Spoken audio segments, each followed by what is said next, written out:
Dengan bantuan Tianjian King Yuan, mata yang tadinya bermasalah sembuh dalam waktu singkat. Chu Feng segera berdiri dan mendapati Tianjian King Yuan sedang menatapnya. Tetapi pada saat ini, mata Tianjian King Yuan tidak lagi memiliki pupil biru muda, matanya sebenarnya kosong. Tetapi jelas bahwa mata kosong itu tidak memengaruhi penglihatannya, yang hanya berarti bahwa mata biru itu adalah sarana khususnya. Baik-baik saja, tanya Tianjian King Yuan. Semuanya baik-baik saja sekarang. Terima kasih, senior. Chu Feng membungkuk. Tidak perlu berterima kasih padaku. Kau rela melakukan ini hanya untuk membantuku. Tidak ada alasan bagiku untuk berpangku tangan, kata Tianjian King Yuan. Senior, apakah warisannya berjalan lancar? Tanya Chu Feng. Ya, Tianjian King Yuan mengangguk pelan, lalu melambaikan lengan bajunya, dan bayangan pedang beserta jimat itu terlepas dari tubuhnya dan kembali memasuki batu nisan. Mengapa dia dikirim kembali? Dandan bingung. Dia telah menerima warisan, dan dia menggunakan kekuatan batu nisan untuk mewariskannya kepada orang-orang di Istana Suci Pedang Surgawi, kata Chu Feng. Seperti yang diharapkan Chu Feng. Pada saat ini, altar di luar kabut juga bersinar. Semua orang di Istana Pedang Surgawi memperlihatkan ekspresi gembira di wajah mereka. Juga termasuk Tianjian Chanhua. Akhirnya dimulai. Semua orang duduk bersila, dan mereka merasakan kekuatan dahsyat mengalir ke tubuh mereka melalui altar. Mereka sudah mulai menerima warisan. Kekuatan itu semakin kuat. Mula-mula, jimat-jimat muncul dari altar, dan tak lama kemudian, bayangan pedang jimat juga muncul.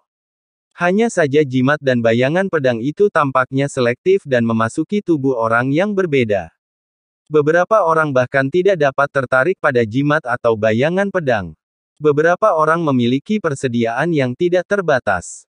Di antara semuanya, bunga sisa pedang surgawi menarik bayangan pedang jimat paling banyak. Dengan integrasi jimat dan bayangan pedang ini, di belakang banyak orang di Istana Pedang Surgawi, bayangan pedang panjang muncul. Itulah kekuatan garis keturunan mereka. Akan tetapi, meskipun keduanya merupakan kekuatan garis keturunan Istana Suci Pedang Surgawi, terdapat perbedaan yang jauh jika dibandingkan dengan kekuatan garis keturunan Pedang Surgawi King Yuan. Belum lagi kekuatan darah orang-orang tersebut yang ukurannya sangat kecil, bahkan bentuk pedang mereka pun belum lengkap, banyak di antaranya yang hanya berupa prototipe. Bahkan Tianjian Chanhua, jenius terkuat di antara para jenius saat ini, hanya memiliki kekuatan garis keturunannya untuk membentuk pedang raksasa setinggi 1000 meter. Meskipun bentuknya relatif lengkap, pedang itu masih sedikit lebih rendah daripada Tianjian King Yuan. Namun, kekuatan darah inilah yang menonjol di antara orang banyak. Seperti yang diharapkan dari Nona Chanhua. Itu menakjubkan. Bahkan generasi tua pun terkesima. Generasi muda sangat iri. Tianjian Chanhua tetap tenang, seolah-olah dia sudah terbiasa dengan tatapan semua orang. Jumlah bayangan pedang jimat terbatas, dan mereka cepat memudar, dan akhirnya menghilang sepenuhnya, dan bahkan cahaya altar pun menghilang. Semua orang tahu bahwa warisan berakhir di sini. Akan tetapi, tak seorang pun berdiri, melainkan duduk bersila di tempatnya, berusaha sekuat tenaga menyatukan warisan yang baru saja diperolehnya. Di antaranya juga Tianjian Chanhua. Tiba-tiba, pedang darah raksasa di belakang Tianjian Chanhua mulai bersinar terang. Cahaya itu menutupi kekuatan darah semua orang yang hadir. Tak lama kemudian, cahaya pedang melesat ke langit. Seketika pedang berjatuhan dari langit.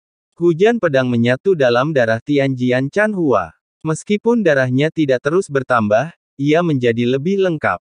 Pada akhirnya, kecuali ukurannya tidak sebesar garis keturunan Tianjian King Yuan, penampilannya persis sama.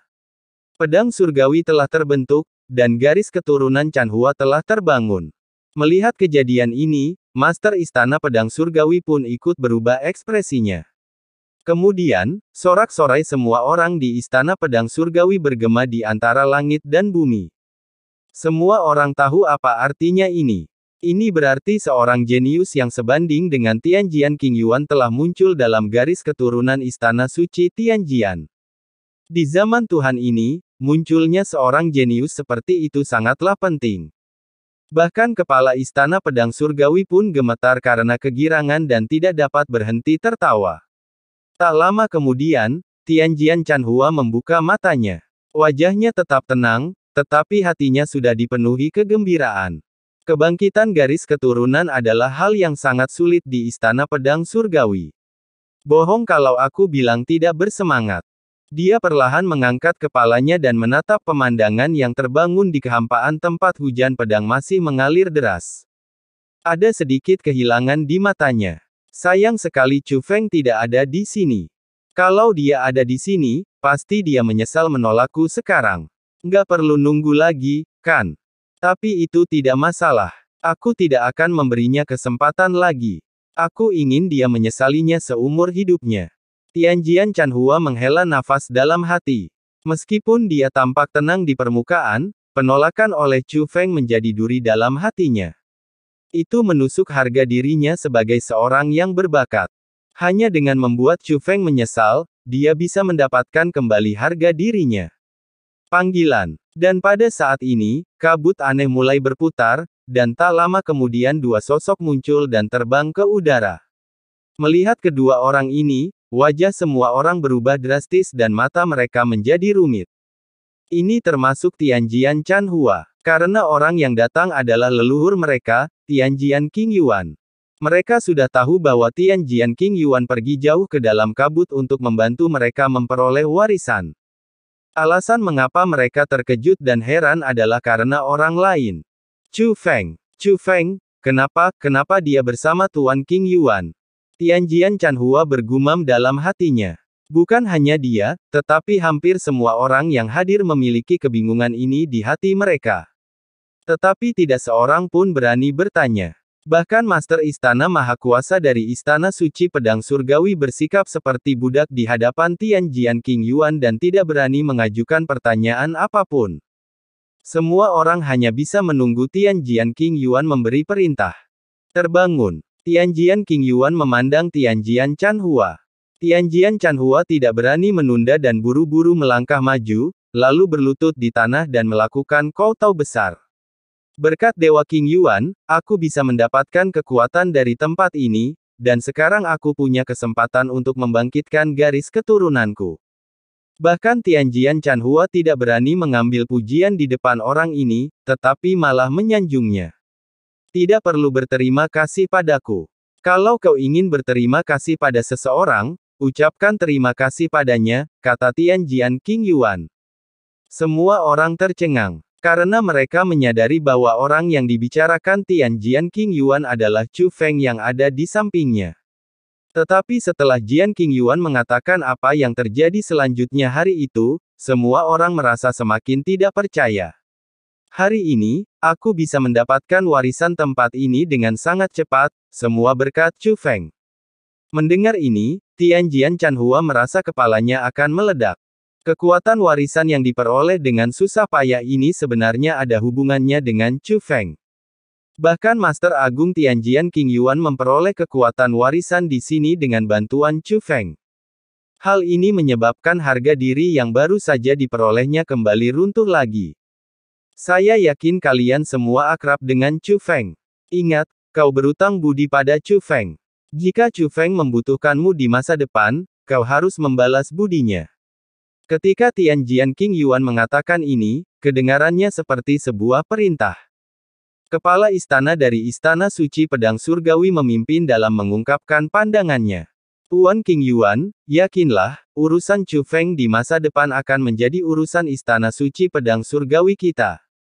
Melihat hal itu, Dandan pun girang sekali. Wah, identitas Tianjian King Yuan ternyata lebih rumit dari yang kubayangkan. Bantuanmu tidak sia-sia, Dandan mendesah.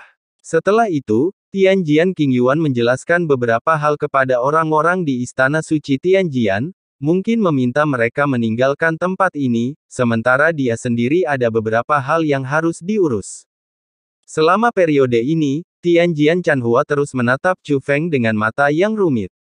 Chu Feng tersenyum padanya, dan dia pun tersenyum balik, namun dari awal hingga akhir, dia tidak berbicara kepada Chu Feng lagi. Bukannya dia tidak mau, Tapi lebih seperti dia tidak berani.